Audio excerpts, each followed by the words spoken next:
Hi there. Well, it's Sunday and just thought I'd give everybody an update on the Dart project. Lots of little things we're trying to get done, and we've got a lot of it done.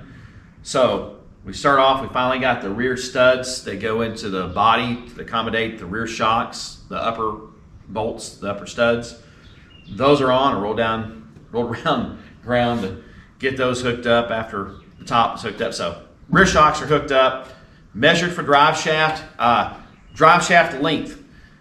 I looked up the Chrysler reference and I verified with my measuring tape. 1970 A body, not 68 or 69, but 1970 for some reason. I think it's different. The drive shaft length with a 318 or 340 with 833 4-speed with the 8 3/4 rear end is 51.5 inches. Now I did two measurements. I did one measurement from the output shaft to the middle of the yoke on the rear end, and I came up with 54.5.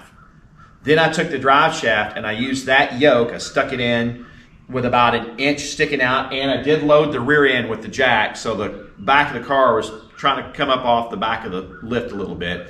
So the suspension was loaded. When I did that measurement, I came up with 51.5 inches from the yoke to the rear end in the middle. So I'm going to find a day to go get the drive shaft modified and basically new U-joints. And I believe the rear U-joint is going to be a 1350, 1330 cross. I think, where one's wider than the part that goes on the drive shaft. I forget what they call them. I'm not a drive shaft U-joint expert, but I did measure. Yeah, pretty sure I know what I need there. So, moving along, the speedo cable, if anybody noticed when I put the dash in, I don't know if anybody noticed when I put the dash in that I never mentioned the speedometer cable. There's no way you can attach the speedometer cable, at least on one of these. There's not enough length to pull it up and attach it and attach it to the speedometer. So with the steering column being out of the way, it's not bad at all. You just get under there and you find it. And now it was a lot easier when I was about, in my 30s. I could crawl under one of these things with the seat in it, steering column and everything. I could reach up there and hook these things up. But I'm about 30 pounds heavier, unfortunately, so I don't move around like I used to, and I need to lose weight, which I'm trying to do. But anyway, that's something different. So anyway, it was pretty easy getting the speedometer cable hooked up with the dash being in. Now, I would love for anybody to critique or tell me if I'm doing something wrong, but I did order the Chrysler heater hose kit from Mancini Racing, and it came with the clamps, it came with the straps. I don't know if I have them in the right spot or not, but I did run obviously the smaller one to the heater control valve and then into the box. Same way here. Now here's the question. I found in all of his hardware, this thing was rusted all to hell, and I do think this is one of the brackets. It goes to the valve cover that holds the heater hoses together. And then I have another one over here, and I'm going to get a magnet so I don't burn my damn hands like I did just a little while ago. I got to tell you, Evapo Rust. Has anybody used Evapo Rust? I've had great luck with that stuff. So we have an ultrasonic cleaner, and it has a heating element in it. So I'm cooking. I start cooking the hardware, and I'm going to segregate all the door hardware, the bolts. It looks like a mess, but it will be segregated and put together in some uniformity. But here is the other clamp, and I'm cooking it in the Evapo. This is what the other one looked like. The other one looked like this right here. And after, I think maybe 20 minutes, that thing cleaned right up. So as you can see, I'm gonna let this thing cook in there probably overnight and into the morning and this week. But I think this one here is one of the clamps. Now I think Kevin's probably gonna buy a new one, which I probably would too. But I just wanted to see, I believe that bracket there is one of the ones that goes to the fender well right here, and there's a hole for it, and I think it elevates it, holds it up off of off of the fenders. So I'm pretty sure that's how that goes. But anyway, I digress. So heater hose assembly is on now. Now, the biggest thing that we had, also I want to get into the battery. So obviously I don't have any fuses in it yet. I got to put the glass fuses in, but I'm thinking I have this correct for the negative cable. Obviously one goes to the block, and if I remember correctly, you had one that went to the body and it shares one with the headlight assembly.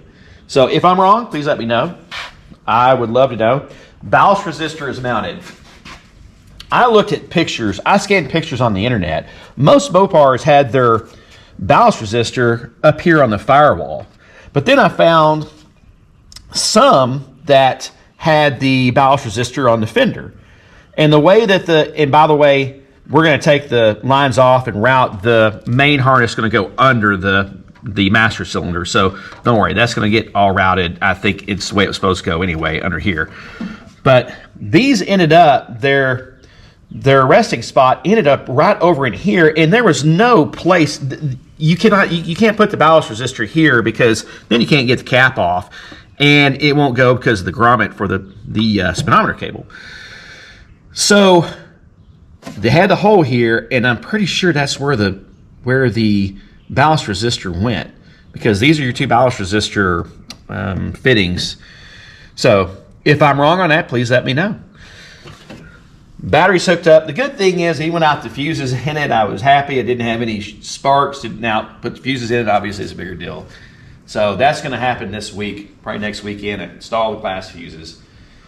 But that's going to be after just Mopar Joe comes here and does his work. He's going to be filming, and we are going to leave him alone so he can do his magic. So we have laid out quarter window glass and door window glass tracks, regulators, everything. These are the door window regulators, and I'll probably soak them down with some WD-40 here in just a little bit and let them soak and just kind of get cleaned up, and then I'll probably put some silicone spray on them, maybe WD-40. But here's the thing on this, and I learned this from my own experience and from just Mopar Joe. Has anybody ever bought these regulators from Classic Industries and they didn't freaking last but maybe 6 months to a year? I love Classic. I'm not trying to down them or anything. I ordered a ton of stuff for the Barracuda from them, and it's not their fault because there's probably only one or two people that make this stuff. It's obviously in China, but I have done C10s, I have done Apaches, I have done GM products, and then I ordered a set and I spent a ton of money for these for the Charger. And when I had just Mopar Joe come down because I just did not have the patience, just like for this either, I did not really know how to set these things up to get them proper to set the adjustments for the side glass, door window glass, and the quarter glass. So I had these new regulators come around the corner, and Joe's got my old regulators and he's cleaning them all up, and I said, "What are you doing?" He said, "You don't want to use those Chinese-made regulators." And he was damn right, too, because them subbitches are still working like a champ in that car. They're the original ones. So Joe's probably just going to kind of look them over. These are the quarter window regulators. As you can see, they've got all the nice slots and the mazes and stuff that is beyond my patience level. I do remember setting all these up in the Charger when I did it, but I remember how I didn't want to do it anymore.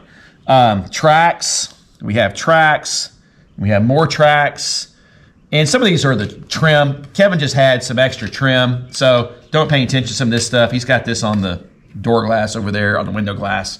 Now here's the felts. These things are expensive. You see these guides? These things, they act like they're made out of gold. I can't tell you how much. I think I paid, I know it was over $100. Might have been $200 for this set for these stupid guides. But these are a must. They go into the vent window frame, and Joe knows how to make. I mean, he puts these in. Him and Drew, they put these things in, and it's no problem for them. This is the quarter window seals. So we got that for the quarter windows, and then obviously the door hardware kit. 2 of these for the doors. excuse me, 2 of these right here. So these are little gaskets, and they hold these little things here are very important right here. It keeps the thing from moving all over the place. Now, here's what I was disappointed in. We had all of our hardware, and we've been doing okay on hardware, but this little thing here, this is the vent window frame adjuster, I believe. You can't put the window frames, as far as I know, until you get these things. And these things go into the door, and these slide over the guides, and there's a sheath as well that goes with this. When he drops that door window frame, him and Drew, this thing slides in. From what I remember, it goes in like this. This screws into the door, and you can adjust this. And I think this adjusts the height, maybe one way or the other. I can't remember. Maybe it's like this. I don't know. Joe knows better than I do. But I only found one of these. So, luckily, eBay, place in Wisconsin, had these. I ordered 2 new ones, and there is a sheath, and then there's a nut as well. So, we looked all over, and this is one of the only things we couldn't find for the other side. So, got new ones coming, and I did U.S. priority mail to have them shipped from Wisconsin. So hopefully they should be here before Joe gets here Friday. So we've got the manuals out for Joe and Drew. If you see anything that I'm missing, please let me know. I'm going to tell you right now, I think these go part of the door glass in the back, the window framing. I'm not sure. But if anybody knows what these are, please let me know. For an A-body, there's obviously a left and a right side. So that's where we're at. This has been a day of cleaning up and doing little odds and ends of this car. But once Joe is done with his part, then we're going to put that column in. That column, then we can get everything, the rest of the wiring hooked up, and maybe I can turn the key on this bad boy. We also ran into an issue with the strap for the fuel gauge grounding strap. And where is that grounding strap? That grounding strap's over here. Now, I remember doing a lot of these things. Let's see here. So, Classic gives you one. This is the one that Classic, the customer bought this. This is the reproduction. This is the original, and of course it came off the strap, and it's old and corroded. You're not going to reuse it. But the reason why this is longer on the original one is because the hose, where the barb comes out on the sending unit, and where this attaches to the other side of the fuel line, it has to be long because you've got your rubber hose. Correct me if I'm wrong, everybody. I don't know, but I remember, I think my car was the same way, had a long one. So we're going to have to figure this out. We're going to have to find the longer ground strap for the fuel sending unit in the gas tank so that the gas gauge will work. So vent windows are, again, they're all wrapped up, and we've got everything pretty much lined out. Glass is all set out. So, yeah, that's what we're doing, folks. Sunday, and I hope everybody has a good weekend.